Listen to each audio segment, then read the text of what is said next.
Hello सभी students, parents और teachers को। आज ये जो हमारी वीडियो है, उस वीडियो में मैं डिस्कस करने आई हूँ कि हमारे क्वेश्चन पेपर जो क्लास 10th के क्वेश्चन पेपर है, उसका क्या डिज़ाइन होगा। डिज़ाइन से मेरा क्या मतलब है कि उसका क्या सब्जेक्ट वाइज़ वेटेज होगा। अब जो हमें पता है कि हम सबके बोर्ड्स आने वाले हैं और हम सबके अंदर बहुत डर है। सबसे पहली बात, डरने की कोई ज़रूरत नहीं है। हम सब मेहनत करके अपने बहुत अच्छे मार्क्स ला सकते हैं। सोशल साइंस में मार्क्स लाना बिल्कुल भी मुश्किल नहीं है।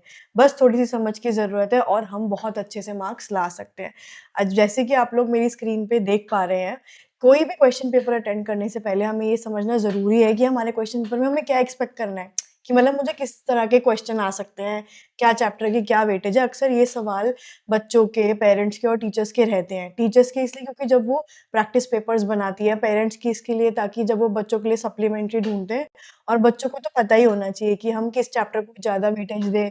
क्या ऐसा कुछ है भी एक्चुअल में कि कोई चैप्टर को हमें ज़्यादा वेटेज देनी चाहिए ओवर वन अनदर? तो let's move to my screen. अब आप जैसे देख पा रहे हैं कि सबसे पहले ये पूरा सीबीएसई के साइट से हमने निकाला है ऑफिशियल 25-26 का कि क्या क्वेश्चन पेपर डिज़ाइन होने वाला है। ये हमारा है सोशल स्टडीज़ का, ओके, या सोशल साइंस, ठीक है? अब इसमें स्पेशल पेपर क्वेश्चन पेपर में सबसे पहले हम आते हैं हिस्ट्री पे। ये जो चैप्टर्स हैं इनका ये सबसे पहले है the rise of nationalism in Europe, nationalism in India, the making of global world, सब टॉपिक्स 1 टू 1.3। देखिए इन्होंने कितना सिंप्लीफाई और कितना स्पेसिफाई किया हुआ है कि 1 टू 1.3 आपको ये वाले सेक्शन पढ़ने हैं। तो कभी-कभार बच्चे ओवर भी पढ़ लेते हैं। अभी हमें अपना बहुत ध्यान से, समझदारी से इस्तेमाल करना है अपने समय को। तो इन्होंने जो सेक्शन मेंशन किए हुए हैं उनमें से ज़रूर पढ़ना है, क्योंकि यही डॉक्यूमेंट ना पेपर सेटर्स भी यूज़ करने वाले हैं। Print culture and modern world, मुझे ये चैप्टर पर्सनली बहुत पसंद है। मैप पॉइंटिंग मतलब मैप लोकेटिंग। आप देख रहे हैं 18+2, तो ये जो है 25% वेटेज। तो एक तो सबसे पहली बात आप देख रहे हैं, ओप्स नीचे हो गया, कि जो सब्जेक्ट्स हैं उन्हें 25-25% वेटेज दी हुई है। पॉलिटिकल साइंस पे आते हैं, जो हमारे चैप्टर्स हैं, ये सारे चैप्टर्स अक्सर इंटर रिलेटेड होते हैं। Power sharing, federalism, gender, religion and caste, political parties और आउटकम्स इन डेमोक्रेसीज। ये थोड़ा सब्जेक्ट थोड़ा एनालिसिस बेस्ड होता है, ओपिनियन बेस्ड होता है। तो इसमें अगर आप ये स्किल्स डेवलप करेंगे जवाब देते समय, आंसर राइटिंग के समय, तो ये आपके लिए ज़्यादा बेनिफिशियल रहेगा। अगेन 20% पूरा हो रहा है। एक चीज़ मैं हिस्ट्री के बारे में बतानी चाहूँगी कि मैं ये भी डिस्कस करूँगी कि मैप में से कौन-कौन से मैप आ सकते हैं, ठीक है? कमिंग टू ज्योग्राफी, मुझे पता है ज्योग्राफी थोड़ा टीडियस लगता है, थोड़ा बोरिंग लगता है कि क्या मुझे जान के करना है, कहाँ फॉरेस्ट, क्या वाइल्ड लाइफ है। बट ये हमें एक एनालिटिकल पर्सपेक्टिव से देखना है कि हमारे इंडिया में फॉरेस्ट, वाइल्ड लाइफ रिसोर्सेज की क्या ज़रूरत है, वाटर रिसोर्सेज से क्या ज़रूरत है, एग्रीकल्चर जो इतना बड़ा इनकम बेस है, mineral energy and resources, again बहुत लोगों की एम्प्लॉयमेंट जुड़ी है इससे, manufacturing industries, lifeline of national economy, इसमें भी मैप पॉइंटिंग। देखिए इन्होंने बता रखा है कि यहाँ पे मैप वर्क होगा, तो आपको इन चैप्टर्स के मैप ज़रूर प्रिपेयर करने हैं। Again map pointing in general इनमें से। फिर 25% का हमारा मार्क पूरा होता है। इकोनॉमिक्स, बहुत मुझे लगता है इकोनॉमिक्स हमें बच्चों को पसंद भी आई होगी पढ़ के। मुझे चैप्टर्स अच्छे लगते हैं 10th के। तो development, sectors of Indian economy, money and credit, globalisation and the Indian economy, और उसमें सब टॉपिक्स है globalisation and factors that have enabled globalisation. तो आप देखिए ये कितनी पॉसिबिलिटी है कि आपको पता है कि मुझे किस टॉपिक पे फोकस करना है, ठीक है? अगेन 25% हमारा वेटेज पूरा 100 मार्क्स का पूरा हो रहा है। तो अब आते हैं, ठीक है, किस तरह के वेटेज के क्वेश्चंस या फिर weightage of different type of questions.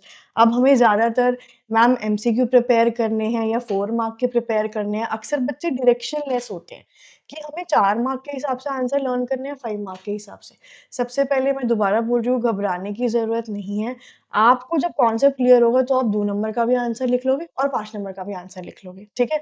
उतनी हमें भाषा, इंग्लिश लिखनी सबको आती है, या जो भी आपका हिंदी, इंग्लिश जो भी मीडियम है, वो हम सबको पता है।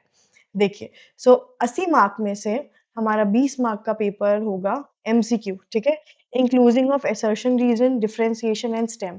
आप मुझे चैट विंडो पे लिख के बता सकते हैं कि क्या मैं असर्शन रीज़न की एक स्पेशल क्लास लूँ कि असर्शन रीज़न को समझते कैसे हैं?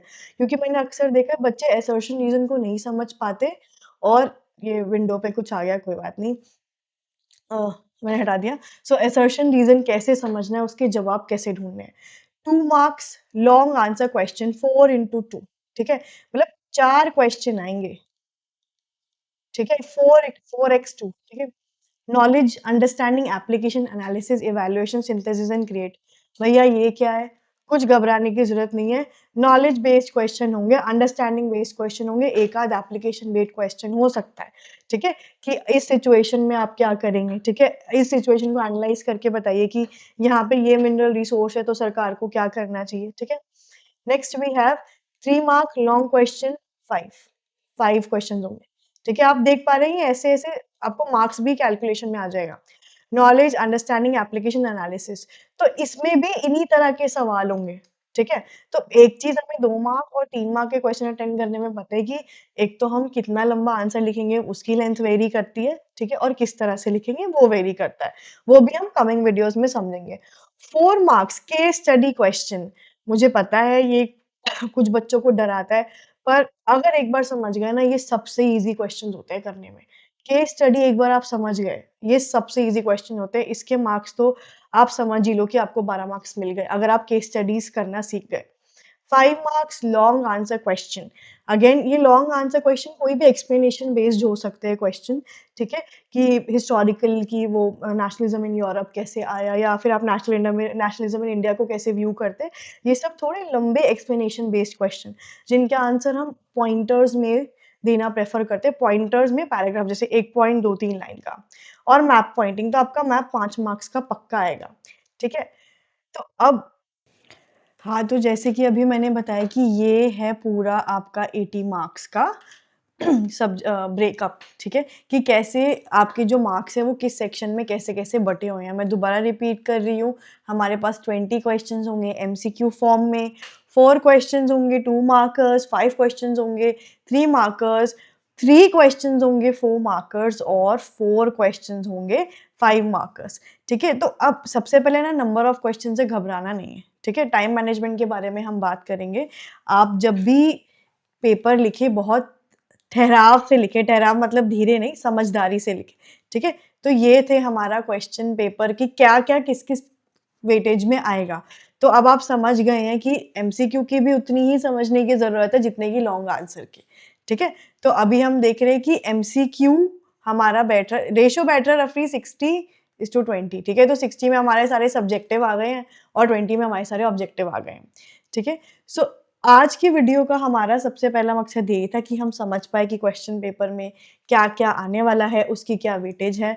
अब आप लोगों को जाना है पार्ट 2 पे ये समझने के लिए कि हम मैप वर्क में क्या-क्या एक्सपेक्ट करें। मैंने आपको कहा था कि चाहे ये मैप वर्क 5 मार्क्स का है, पर ये बहुत स्कोरिंग होता है। मैप वर्क बिकॉज़ आपको एक सिर्फ़ चीज़ ना तुम्हें बस प्लॉट करनी है, मैप में आइडेंटिफ़ाई करना है और तुम्हारे मार्क्स यूँ 5 मार्क्स डन, ठीक है? सो घबराने की ज़रूरत नहीं है, मिलते हैं आपको नेक्स्ट वीडियो में। Till then share this video with your friends, subscribe to our channel for more content related to board exams and मिलते हैं आपको नेक्स्ट वीडियो में, stay tuned.